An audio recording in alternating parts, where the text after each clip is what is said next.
اور بتاؤں وقت نہیں نکلے گا، وقت نہیں نکلے گا۔ فرمایا یہ جو آدمی نماز کے بعد دعا کرتا ہے نا، اس پہ بھی ایک پورا کا پورا شیطان مقرر ہے کہ جو دعا میں کہتا ہے جلدی کر، صرف دعا کے لیے پوری ایک ڈیوٹی ہے شیطان کی جو اس میں دعا کو جلدی لگاتا ہے۔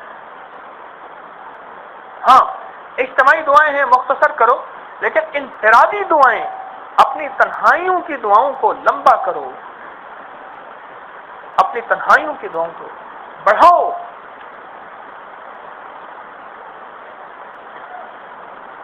اور تنہائیوں کی دعاؤں کو میرے دوستو مانگنا سیکھیں اور مانگنے کی مشق کریں۔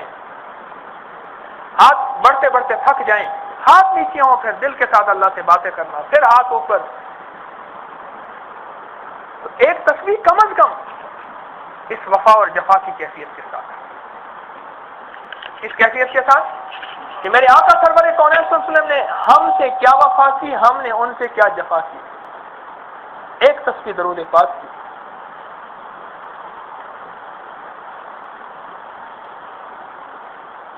کیا خیال ہے؟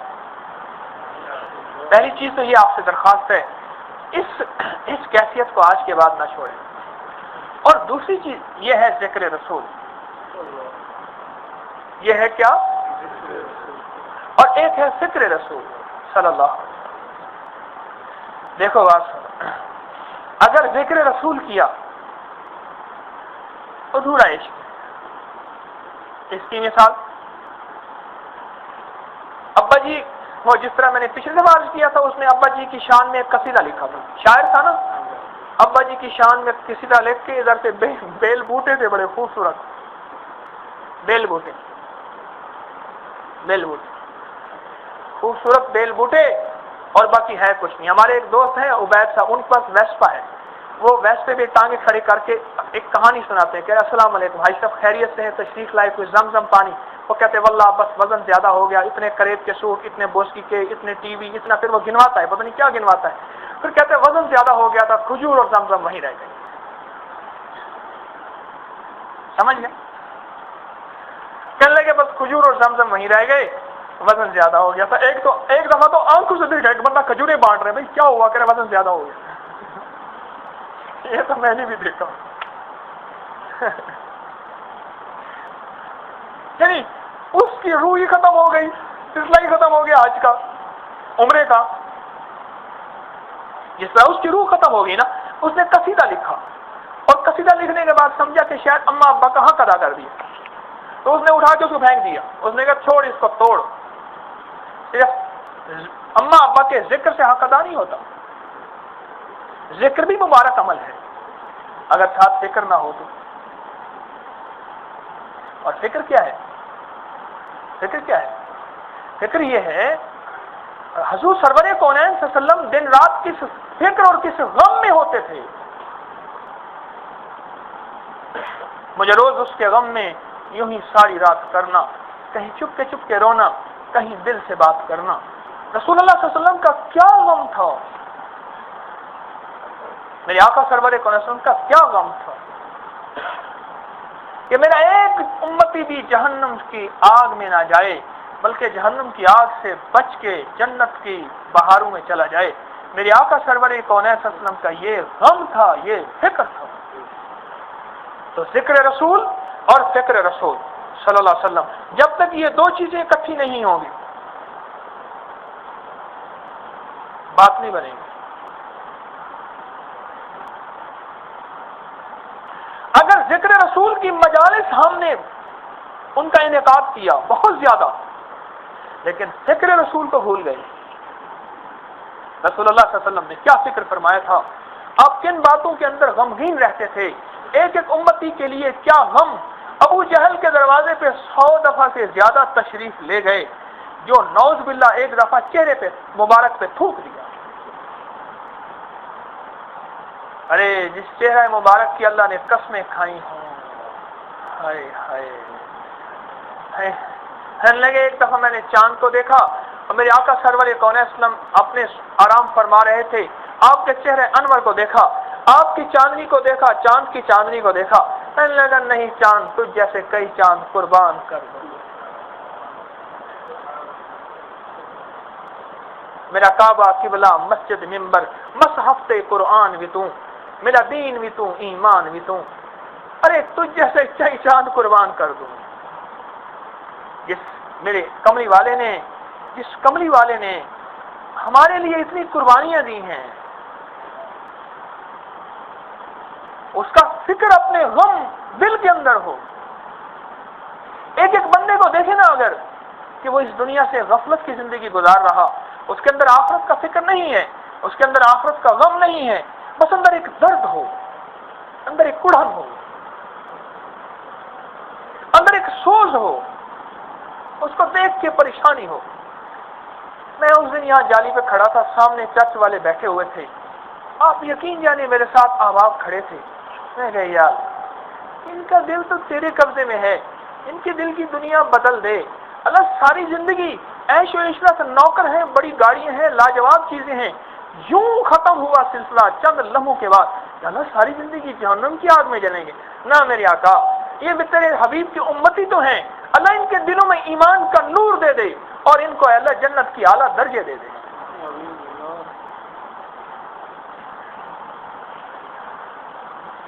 کافر سے اس لیے نفرت نہ ہو کہ ان کے لیے آخرت کی دعا کر کے اور ان کی ہدایت کی دعا کر کے اور وہ جہنم سے نکل کے اگر جنت میں چلے جائیں، اس عمل سے میرے آقا کو راحت پہنچے گی، حضور سرور کونین صلی اللہ علیہ وسلم کو خوشی ہوگی. یہ فکر رسول ہے. اپنوں کا فکر بھی کیا. دیکھو یہ فکر صرف کافروں کے لیے نہیں ہے.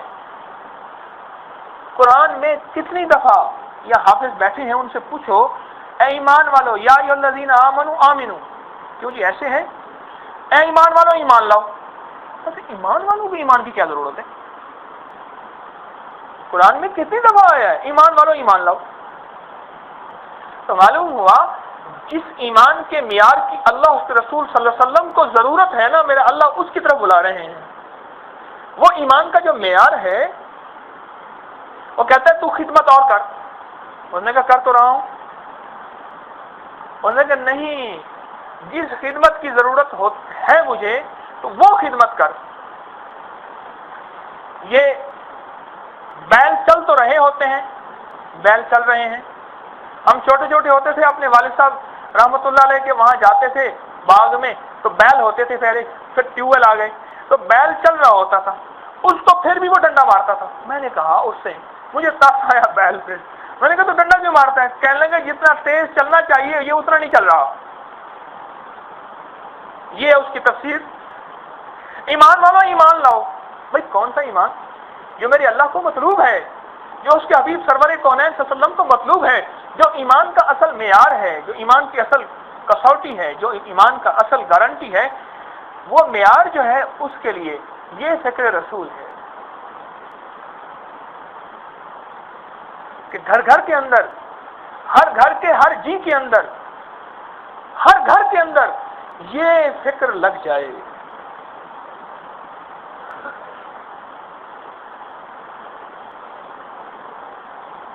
یہ غم اندر ایک تڑپ آ جائے کہ رسول اللہ صلی اللہ علیہ وسلم کو راتوں کو اٹھ کے ہانڈی کی طرح آپ کا جو ہے سینہ ابلتا تھا، ارے پاؤں پہ ورم آ جاتی تھی، آنسوؤں سے آنکھیں مبارک سوج جاتی تھی. ام عائشہ فرماتی تھی یا رسول اللہ آپ تو بخشے بخشے ہیں، اتنا کیوں روتے ہیں؟ وہ غم تھا امت کا. آج تو ماں اولاد کے لیے رونے والی نہیں ہے. میرے پاس مائیں وظیفے پوچھنے کے لیے آتی ہیں. کوئی ماں آئے اور کہے کہ میرا بیٹا اللہ والا بن جائے اور اسے اللہ کی محبت کا غم لگ جائے، اور کوئی ایسا مجھے ضامن دیں، کوئی ایسی دہی دیں کہ میں بیٹے کے دودھ میں لگاؤں اور میرا بیٹا مکھن بن جائے، کوئی ایسی چیز دیں. تو مائیں گئی جو کہتی تھی کہ بیٹا نماز پڑھو اللہ دے گا. وہ شیخ عبد القادر جیلانی کی ماں ہی تھی جس کی وجہ سے شیخ عبد القادر جیلانی بنا رحم اللہ. وہ مائیں گئی.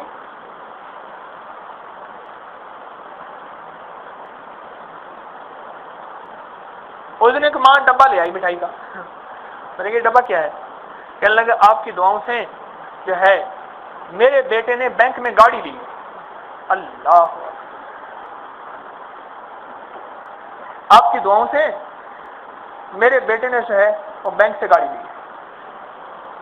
میں نے کہا ٹھیک ہے آپ باندھ دیں، جتنی خواتین بیٹھی ہیں میری دعا پتہ نہیں کہاں کام کر گئی. اللہ اکبر.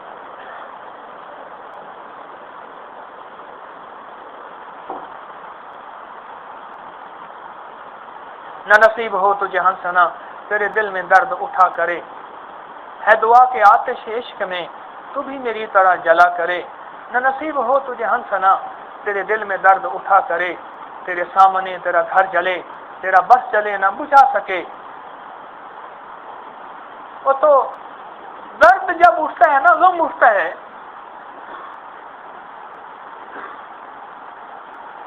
پھر میرے دوستوں رسول اللہ صلی اللہ علیہ وسلم کا غم سمجھ آتا ہے. ایک دفعہ آپ تشریف لے جا رہے ہیں، ارے کفار کی قبریں تھیں، وہیں قبروں پہ کھڑے ہو کے مخاطب ہو کے آپ نے فرمایا مفہوم ہے، کیا میں نے تمہیں سمجھایا نہیں تھا؟ کیا میں نے تمہیں بتایا نہیں تھا؟ آج اتنے بڑے عذاب جہنم کے عذاب میں پڑے ہوئے ہو، کیا میں نے تمہیں تمہارے پیچھے چکر نہیں کاٹے تھے، بتایا نہیں تھا، سمجھایا نہیں تھا؟ یعنی قبروں کے اوپر بھی ان کے اس لہجے میں طنز نہیں ہے، طنز نہیں، غم ہے، غم، ایک کڑن ہے، ایک درد ہے، ایک سوز ہے. یہ ذکر رسول ہے میرے دوستوں. میں کہتا ہوں ذکر رسول کی مجالس ہوں، اللہ کرے امت اور زیادہ ذکر رسول کی مجالس کو آباد کرے. مجھے خوشی ہوگی، ہوتی ہے، ذکر رسول کی مجالس جو ہیں وہ آباد ہوں، اور لوگ جو ہیں ذکر رسول صلی اللہ علیہ وسلم کی مجالس کو جانا اپنے لیے سعادت سمجھیں. کچھ ایسی ذکر رسول کی مجالس بھی جس میں بیٹھ کے اس بات کو واضح کیا جائے کہ آقا سرور کونین صلی اللہ علیہ وسلم کا غم کیا تھا، آپ کا فکر کیا تھا، آپ کی کڑھن کیا تھی، آپ کا درد کیا تھا. آپ کے پیٹ ویسے بھی ٹانگیں کھڑے کر کے ایک کہانی سناتے ہیں کہ السلام علیکم بھائی صاحب خیریت سے ہیں، تشریف لائے کوئی زمزم پانی. وہ کہتے ہیں واللہ بس وزن زیادہ ہو گیا، اتنے کریب کے سوٹ، اتنے بوسکی کے، اتنے ٹی وی، اتنا، پھر وہ گنواتا ہے، پتہ نہیں کیا گنواتا ہے. پھر کہتے ہیں وزن زیادہ ہو گیا تھا، کھجور اور زمزم وہیں رہ گئے. سمجھ گئے؟ کہنے لگے بس کھجور اور زمزم وہیں رہ گئے، وزن زیادہ ہو گیا تھا. ایک دفعہ تو آنکھوں سے دیکھا ایک بندہ کھجوریں بانٹ رہے، بھائی کیا ہوا؟ کہہ رہے وزن زیادہ ہو گیا. یہ تو میں نے بھی دیکھا. یعنی اس کی روح ہی ختم ہو گئی، سلسلہ ہی ختم ہو گیا آج کا عمرے کا. جس طرح اس کی روح ختم ہو گئی نا، اس نے قصیدہ لکھا اور قصیدہ لکھنے کے بعد سمجھا کہ شاید اما ابا کا حق ادا کر دیا، تو اس نے اٹھا کے اس کو پھینک دیا. اس نے کہا چھوڑ اس کو، توڑ. صرف اما ابا کے ذکر سے حق ادا نہیں ہوتا. ذکر بھی مبارک عمل ہے اگر ساتھ فکر نہ ہو تو. اور فکر کیا ہے؟ فکر کیا ہے؟ فکر یہ ہے حضور سرور کونین صلی اللہ علیہ وسلم دن رات کس فکر اور کس غم میں ہوتے تھے. مجھے روز اس کے غم میں یوں ہی ساری رات کرنا، کہیں چپ کے رونا، کہیں دل سے بات کرنا. رسول اللہ صلی اللہ علیہ وسلم کا کیا غم تھا، میرے آقا سرور کونین صلی اللہ علیہ وسلم کا کیا غم تھا کہ میرا ایک امتی بھی جہنم کی آگ میں نہ جائے، بلکہ جہنم کی آگ سے بچ کے جنت کی بہاروں میں چلا جائے. میرے آقا سرور کونین صلی اللہ علیہ وسلم کا یہ غم تھا، یہ فکر تھا. تو ذکر رسول اور فکر رسول صلی اللہ علیہ وسلم، جب تک یہ دو چیزیں اکٹھی نہیں ہوں گی بات نہیں بنے گی. اگر ذکر رسول کی مجالس ہم نے ان کا انعقاد کیا بہت زیادہ، لیکن فکر رسول کو بھول گئے. رسول اللہ صلی اللہ علیہ وسلم نے کیا فکر فرمایا تھا، آپ کن باتوں کے اندر غمگین رہتے تھے، ایک ایک امتی کے لیے کیا غم. ابو جہل کے دروازے پہ 100 دفعہ سے زیادہ تشریف لے گئے، جو نعوذ باللہ ایک دفعہ چہرے پہ مبارک پہ تھوک دیا. ارے جس چہرہ مبارک کی اللہ نے قسمیں کھائی ہوں، ہائے ہائے ہائے لگے۔ ایک دفعہ میں نے چاند کو دیکھا اور میرے آقا سرور کون اسلم اپنے آرام فرما رہے تھے، آپ کے چہرے انور کو دیکھا، آپ کی چاندنی کو دیکھا، چاند کی چاندنی کو دیکھا، میں نے لگا نہیں چاند تجھ جیسے کئی چاند قربان کر دو۔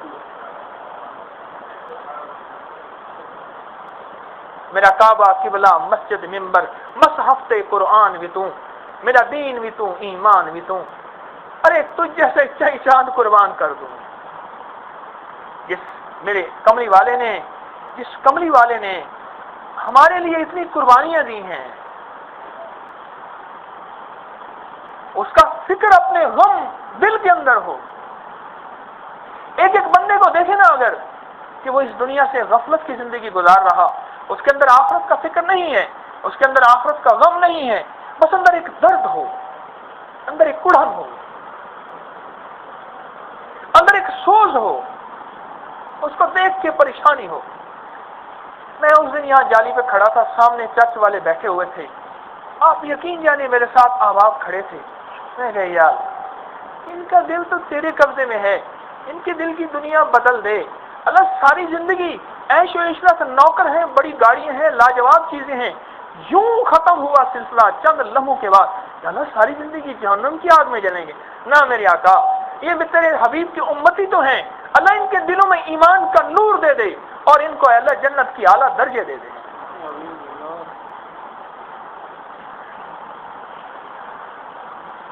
کافر سے اس لیے نفرت نہ ہو کہ ان کے لیے آخرت کی دعا کر کے اور ان کی ہدایت کی دعا کر کے اور وہ جہنم سے نکل کے اگر جنت میں چلے جائیں، اس عمل سے میرے آقا کو راحت پہنچے گی، حضور سرور کونین صلی اللہ علیہ وسلم کو خوشی ہوگی۔ یہ فکر رسول ہے۔ اپنوں کا فکر بھی کیا۔ دیکھو یہ فکر صرف کافروں کے لیے نہیں ہے، قرآن میں کتنی دفعہ یا حافظ بیٹھے ہیں ان سے پوچھو اے ایمان والو یا ایھا الذین آمنوا آمنو، کیوں جی ایسے ہیں؟ اے ایمان والو ایمان لاؤ۔ تو ایمان والوں کو ایمان کی کیا ضرورت ہے؟ قرآن میں کتنی دفعہ آیا ہے ایمان والو ایمان لاؤ؟ تو معلوم ہوا جس ایمان کے معیار کی اللہ اس کے رسول صلی اللہ علیہ وسلم کو ضرورت ہے نا، میرا اللہ اس کی طرف بلا رہے ہیں۔ وہ ایمان کا جو معیار ہے وہ کہتا ہے تو خدمت اور کر۔ انہوں نے کہا کر تو رہا ہوں۔ انہوں نے کہا نہیں، جس خدمت کی ضرورت ہے مجھے تو وہ خدمت کر۔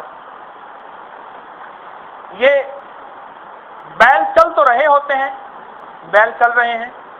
ہم چھوٹے چھوٹے ہوتے تھے، اپنے والد صاحب رحمۃ اللہ علیہ کے وہاں جاتے تھے باغ میں، تو بیل ہوتے تھے پہلے، پھر ٹیوب ویل آ گئے، تو بیل چل رہا ہوتا تھا، اس کو پھر بھی وہ ڈنڈا مارتا تھا۔ میں نے کہا اس سے مجھے ترس آیا بیل پہ، میں نے کہا تو ڈنڈا کیوں مارتا ہے؟ کہنے لگے جتنا تیز چلنا چاہیے یہ اتنا نہیں چل رہا۔ یہ ہے اس کی تفسیر۔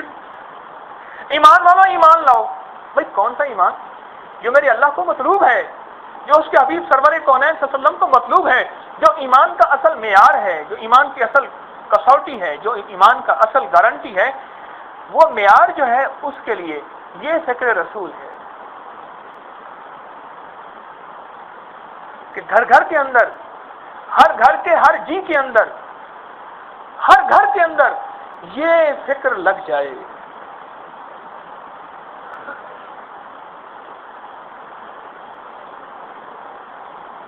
یہ غم اندر ایک تڑپ آ جائے کہ رسول اللہ صلی اللہ علیہ وسلم کو راتوں کو اٹھ کے ہانڈی کی طرح آپ کا جو ہے سینہ ابلتا تھا، ارے پاؤں پہ ورم آ جاتی تھی، آنسوؤں سے آنکھیں مبارک سوج جاتی تھی۔ ام عائشہ فرماتی تھی یا رسول اللہ آپ تو بخشے بخشے ہیں، اتنا کیوں روتے ہیں؟ وہ غم تھا امت کا۔ آج تو ماں اولاد کے لیے رونے والی نہیں ہے۔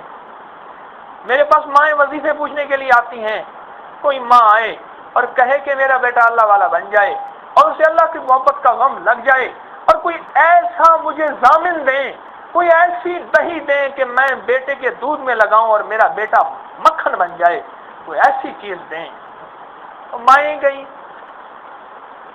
جو کہتی تھی کہ بیٹا نماز پڑھو اللہ دے گا، وہ شیخ عبد القادر جیلانی کی ماں ہی تھی جس کی وجہ سے شیخ عبد القادر جیلانی بنا رحم اللہ، وہ ماں ہی گئی۔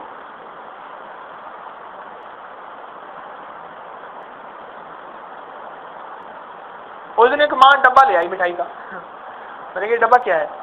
کہنے لگا آپ کی دعاؤں سے جو ہے میرے بیٹے نے بینک میں گاڑی لی۔ اللہ، آپ کی دعاؤں سے میرے بیٹے نے جو ہے وہ بینک سے گاڑی لی۔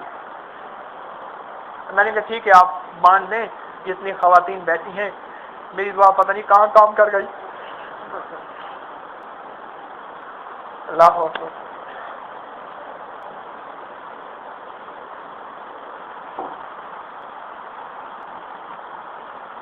نہ نصیب ہو تجھے ہنسنا تیرے دل میں درد اٹھا کرے، ہے دعا کے آتش عشق میں تو بھی میری طرح جلا کرے۔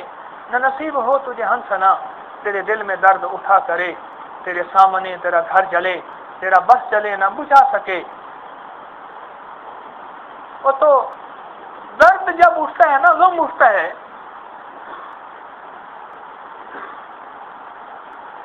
پھر میرے دوستوں رسول اللہ صلی اللہ علیہ وسلم کا غم سمجھ آتا ہے۔ ایک دفعہ آپ تشریف لے جا رہے ہیں، ارے کفار کی قبریں تھیں، وہیں قبروں پہ کھڑے ہو کے مخاطب ہو کے آپ نے فرمایا مفہوم ہے، کیا میں نے تمہیں سمجھایا نہیں تھا؟ کیا میں نے تمہیں بتایا نہیں تھا؟ آج اتنے بڑے عذاب جہنم کے عذاب میں پڑے ہوئے ہو، کیا میں نے تمہیں تمہارے پیچھے چکر نہیں کاٹے تھے، بتایا نہیں تھا، سمجھایا نہیں تھا؟ یعنی قبروں کے اوپر بھی ان کے اس لہجے میں طنز نہیں ہے، طنز نہیں، غم ہے، غم، ایک کڑن ہے، ایک درد ہے، ایک سوز ہے۔ یہ ذکر رسول ہے میرے دوستوں۔ میں کہتا ہوں ذکر رسول کی مجالس ہوں، اللہ کرے امت اور زیادہ ذکر رسول کی مجالس کو آباد کرے، مجھے خوشی ہوگی، ہوتی ہے، ذکر رسول کی مجالس جو ہیں وہ آباد ہوں، اور لوگ جو ہے ذکر رسول صلی اللہ علیہ وسلم کی مجالس کو جانا اپنے لیے سعادت سمجھیں۔ کچھ ایسی ذکر رسول کی مجالس بھی جس میں بیٹھ کے اس بات کو واضح کیا جائے کہ آقا سرور کونین صلی اللہ علیہ وسلم کا غم کیا تھا، آپ کا فکر کیا تھا، آپ کی کڑھن کیا تھی، آپ کا درد کیا تھا، آپ کے پیٹ میری طرح جلا کرے۔ نہ نصیب ہو تجھے ہنسنا تیرے دل میں درد اٹھا کرے، تیرے سامنے تیرا گھر جلے تیرا بس جلے نہ بجھا سکے۔ وہ تو درد جب اٹھتا ہے نا، غم اٹھتا ہے،